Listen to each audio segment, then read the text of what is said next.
Buenos días, audiencia de Criptonoticias. Bienvenidos a una nueva entrevista para nuestro canal de YouTube. Mi nombre es Fernando Clementín y en el día de hoy tenemos el agrado de recibir en nuestro espacio virtual a Samson Mow. Samson es un referente del ecosistema Bitcoin. Ocupa actualmente el puesto de CEO en la empresa Jan3, que está próximo a lanzar un nuevo desarrollo denominado Aqua, una wallet sobre la que Samson nos va a contar en segundos. Y también es un especialista en temas de adopción y regulación de Bitcoin en la región, asesorado, por ejemplo, al gobierno de El Salvador, que hace poco tiempo adoptó a Bitcoin como moneda de curso legal en su territorio.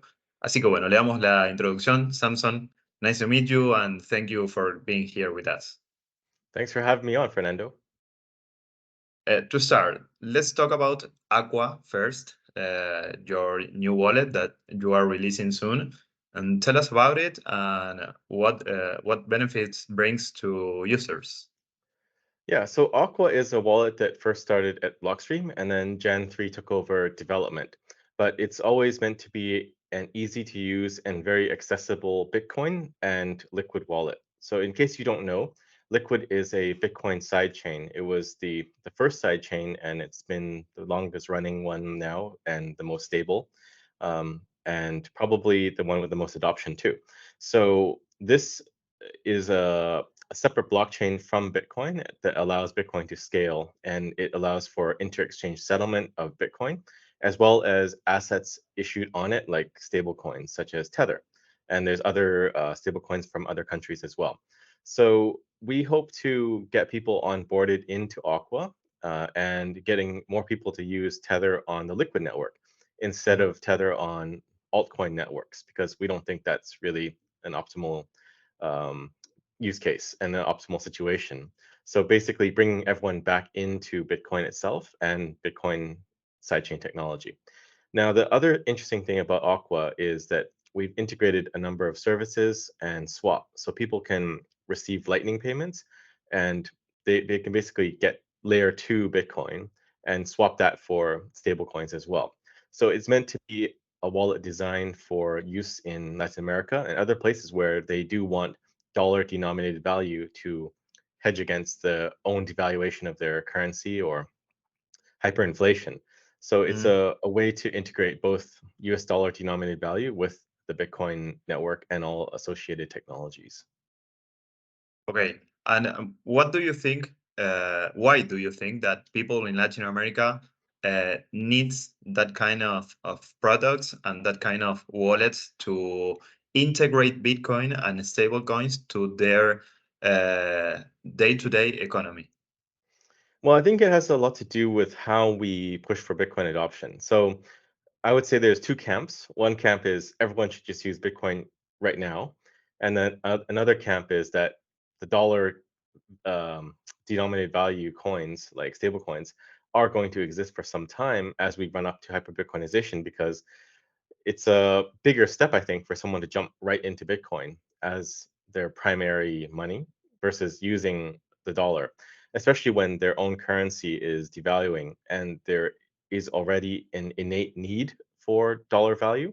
So they're already looking for US dollar access or dollar denominated access. So it's, I think, a easier sell to say, well, use this wallet because it has USDT in it, and then you Mhm. can slowly work your way into Bitcoin. So it's sort of like not fighting against the adoption curve, but embracing it and trying to work with that to accelerate Bitcoin adoption.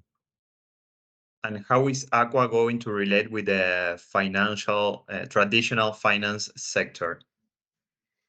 Well, eventually it'll replace the traditional finance sector, but the goal right now is to integrate a lot of services on and off ramps into Aqua so it can be a one-stop shop for everybody. And we are working with a number of partners. I think the first partner we'll have is in Mexico, but it'll provide an on and off ramp to Bitcoin and to stablecoins. Yeah, it's going to be a self-custody wallet, right? Yes, there is no second best. It's Yeah, self-custody or nothing. that's it. And do you think that it's necessary still to educate people about that topic, about the self-custody? I think so. I mean, the at the end of the day, if they're using a custodial service, they can be rug pulled, they can have their funds frozen, et cetera, et cetera. So there is not a big barrier to being self-custodial now. You just have to write down 12 words. And I think there are people that think it's difficult for your average person to secure their own funds and write down 12 words. But I don't think it's that complicated. It just has to be taught to them that this is how you secure it. Basically, it's a password. And if you can drive a car, I'm pretty sure you can set up a wallet of your own and write down 12 Mm, words, right? So it's just a matter of getting people into the habit of understanding and being self-custodial. And I think in regions where they're facing problems with the money supply, it's a much easier sell. And that's also why we're focused on Latin America and other regions like that, because people there understand if your money's in the bank, it's not your money. And it's mhm. easier to get them into the thinking of, okay, I have a digital wallet that I have custody of my assets. All of those assets are bearer. And I think it's just a natural evolution for them that instead of putting their assets and valuable things in a bank, they keep it in a digital wallet, and they will understand that. Yeah, some governments are reaching to digitalization through proposals of CBDCs. We know the difference between cryptocurrencies and CBDCs, but maybe some people don't. Uh, do you see that as a potential danger to the for the people freedom and sovereignty of in their economy? Yes, definitely. CBDCs are a form of surveillance and financial control. I think most people do understand it, and we do have use cases in the real world where it's evidence that people do understand it's a bad thing. Mm, In Nigeria, they had the e-naira, and that had about 1% adoption. And when the government was not seeing real adoption, they started trying to limit access to paper money, so limit your withdrawals from ATMs. And I think just recently they decided to reverse the stance and cancel the CBDC. mm, But you have empirical evidence that these things don't work. Nobody wants to use the money that is so tightly surveilled and controlled. Of course, central banks want you to use it because that is a tool for them to leverage monetary policy in ways that they've never been able to do before, like negative interest rates instantly across all money. Right? It's almost their dream. They can fully control the currency in any way they want at any time. And I think people are not that dumb that they understand that it's a bad thing. Like fiat money is not a great tool. It's not a great savings instrument or anything. But at least if you have it in paper format, it's still better than a CBDC. Of course, mm. Bitcoin is the ultimate goal and what we want to get to. But in the interim, paper money is still better because it's cash and it has that definition a definitional functionality of cash, which is it's bearer and you can use it and it's anonymous. So people do understand it. I think it's just the media is working with the central banks and the governments to say CBDCs are good. But I think the trust between traditional media and the people is broken beyond repair now, and people are not buying that along with other narratives that are being pushed onto them. You know that I live in Argentina, and this is a trending topic now, right now, because on Sunday, on the presidential debate, uh, one candidate proposed a digital peso argentino, that it's a CBDC, and many people in social network doesn't know what is he talking about. So I think there is some work to do there, and some things to uh, teach to people, you know. Yeah, definitely. The challenge is, I think, when politicians are trying to present themselves as new, they want to uh, present some solution. And I think digitization of the dollar is a easy to understand thing that they think is innovative, but it's really not, right? Because digital dollars and digital everything already exists in centralized form. But something like Bitcoin is revolutionary and it changes the entire paradigm. But it's not something they can say that they created and they're bringing, right? The best they can do Mm, is say, we're promoting adoption of Bitcoin, but then it doesn't have that same weight, at least in their view, that creating some new novel government instrument has. So they're trying to be relevant, right? I think a lot of politicians are trying to pull that angle. They're trying to say, we're creating a digital dollar and it has these benefits, but they're all superficial benefits. As we know, the real benefit is to the central bank, not to the people. I understand, yeah. About Aqua, last question. Do you have a potential release date already? Well, our CTO John is saying end of October, so it should be soon. Right. Fingers crossed. Okay, okay. You started your career in mostly related to Bitcoin. But what uh, what moved you towards stable coins, and what originated your interest in stable coins? Well, stablecoins serve the part of the population that cannot get bank accounts, right? I think people in the developed world in Western countries, they have a bank account, and they kind of forget that the majority of the world doesn't have a bank account.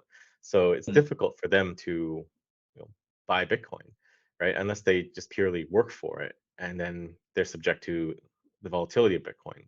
So stablecoins do serve that need. And this is why, going back to what I said earlier, people in Argentina already are looking for digital dollars. So you don't have to tell them about Bitcoin. You can just give them the digital dollars on a Bitcoin sidechain, and they will get into Bitcoin when they're ready.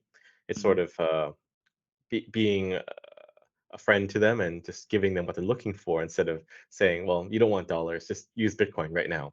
Um, so it's a it's a very important tool. I think in the past I used to run an exchange, and running an exchange, you're aware that it's difficult to maintain banking.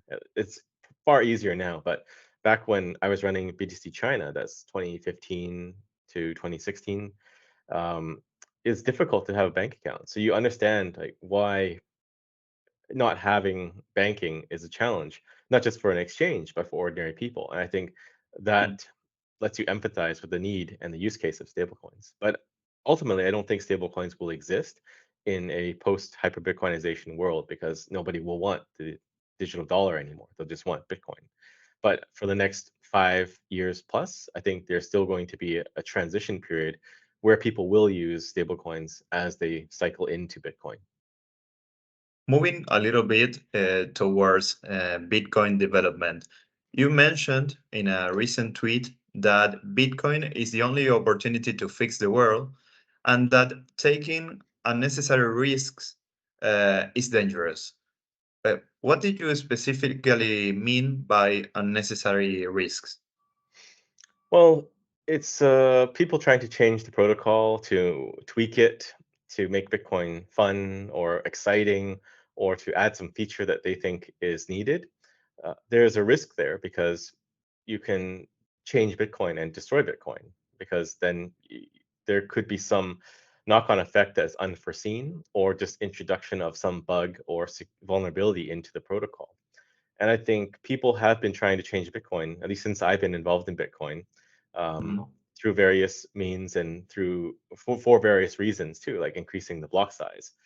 And it just keeps on going on. And I think my message there was really just step back and think about it and analyze what are you risking? Because if we wreck Bitcoin, if we destroy Bitcoin, there is probably zero chance we'll be able to fix it in the near term because it'll it'll break something that was created immaculately, and Mhm. I don't think there's a quick fix for it. You'll have a number of altcoin projects come up saying, yeah, we fixed the Bitcoin thing and this is the new thing, and they'll try to make money off of it, but it's too late for any project to have that same immaculate conception of Bitcoin, the purity of creation and organic growth. So we'll have to go back to the fiat dark ages and use CBDCs for another 1,000 years until we can make a new Bitcoin and start over Okay, again. I'll put an example. For example, Ordinals developers, they say that their products and their innovation is good for miners, for example, and that's good for the network because it increases the security. And many miners agree with that. What do you think about this? Do you agree with that conception? Then it doesn't have that. Not really, because if it was up to ordinals to ensure that Bitcoin can survive, then they should have been part of the protocol from day one. Um, you could make the same argument, like some new feature is going to be beneficial for some reason. And I think miners are inherently motivated by economics. So I think some miners will say, okay, more transaction fees will be good. But I mean, you could also say stopping the halving is good for miners as well, right? Uh-huh. You could say that's important for the Bitcoin protocol, or increasing the number of coins to 42 million. But that's also good for miners, right? So there's a lot of things that are good for miners that are not good for Bitcoin and for Bitcoin users, and it has to do with thinking more on longer time horizons. So uh, my belief is that Bitcoin, the design is perfect the way it is. We don't need to modify it. Transaction fees will pay for network security, but there are always going to be people that say we have to do something and this will save Bitcoin. And it goes back to what I said earlier, but also it has to do with people with a hero complex. They want to come to Bitcoin and say, I have a solution. What I built is going to help Bitcoin. Similar to like politicians creating a digital dollar, right? It's not probably not useful, not helpful, and doesn't do anything in the end. But yeah, I just don't think the future of Bitcoin rests on someone bringing some new economic use case to Bitcoin. The economic use case of Bitcoin as money, and as Bitcoin rises to millions of dollars per coin, that's going to pay for what people are calling the security budget, or the incentives for people to continue mining. But I think on a higher level, as energy companies become Bitcoin miners and Bitcoin miners become energy companies, there's not going to be this separation and drive to reach profitability through Bitcoin mining, because they'll have a hydro dam where they can generate electricity and sell that to people, to industry, and they'll be mining Bitcoin too to balance their load. And Mhm. if you imagine a world in which there is no such thing as a Bitcoin miner, there's just Bitcoin energy companies, then you're not really worried about them going bankrupt because the fees are down 1 month, right? Because they have a business where they're generating power and selling power, and mining Bitcoin is just a component of that business. But yeah, anyways, ordinals are not the solution, because anyone can make some stupid thing and say this is going to generate money for Bitcoin miners, and it's the same thing with people saying we need to have a tail emission for paying developers. I don't believe that's the case either.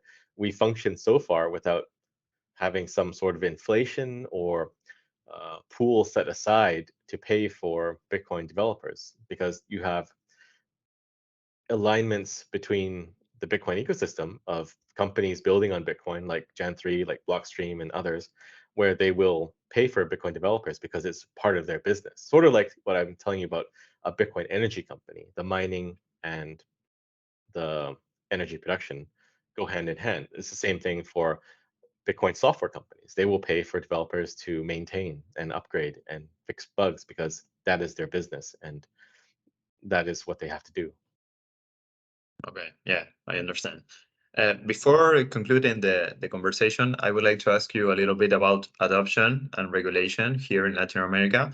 So far, we have the example of El Salvador as the only country that has made of Bitcoin a legal tender. Uh, do you think that it's possible that we have any other country doing that in the near future, maybe here in Latin America or in another continent? I definitely hope so. There are a lot of countries that are moving towards that direction, but I think market conditions have caused some fear and panic. So they've been less bullish to move ahead with picking a Bitcoin strategy.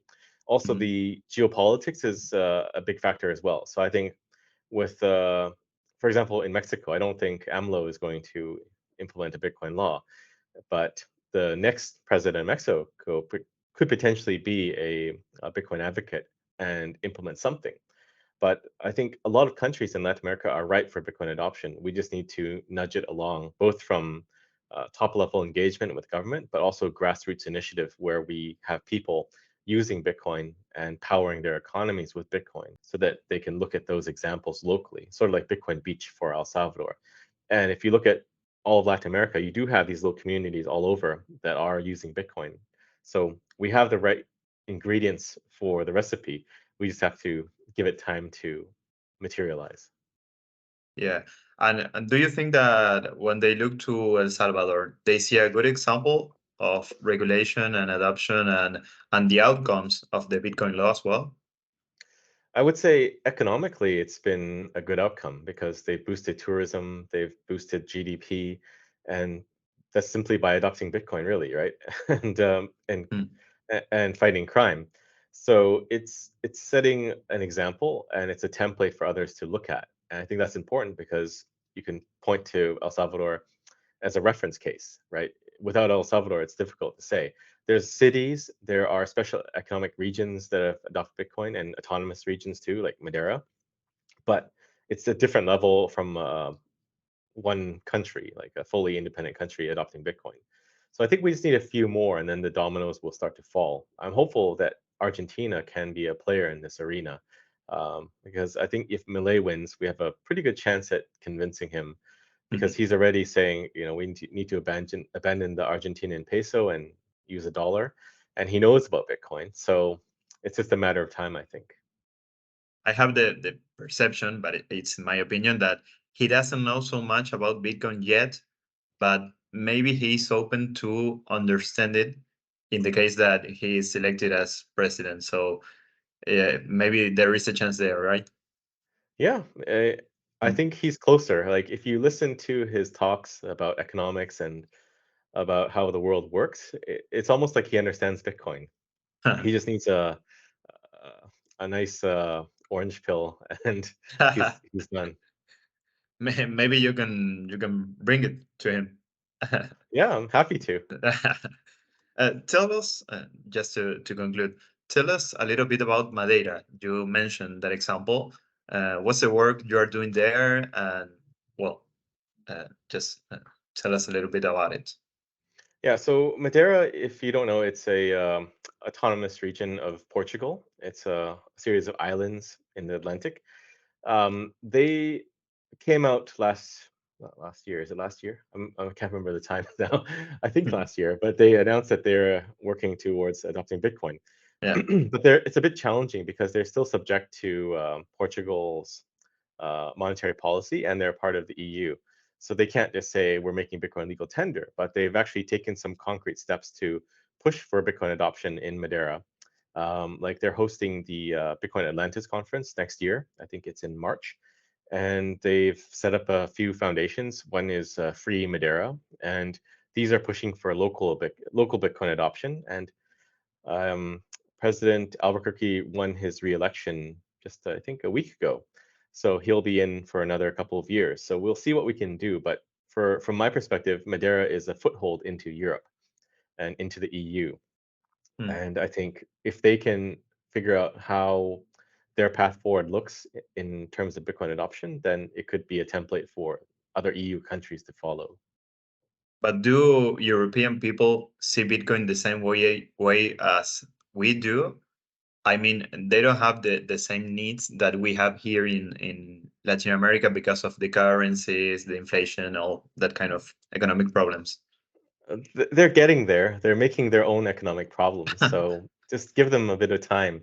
But I think the Bitcoiners there understand. It's just a lot of the governments don't understand yet, right? They've been so entrenched in privilege and in enviable economic positions that they haven't been able to understand that their policies are not working, right? And they're actually very detrimental. I think a lot of the ESG initiatives have caused a lot of harm, and the people are paying for that, and they're starting to understand.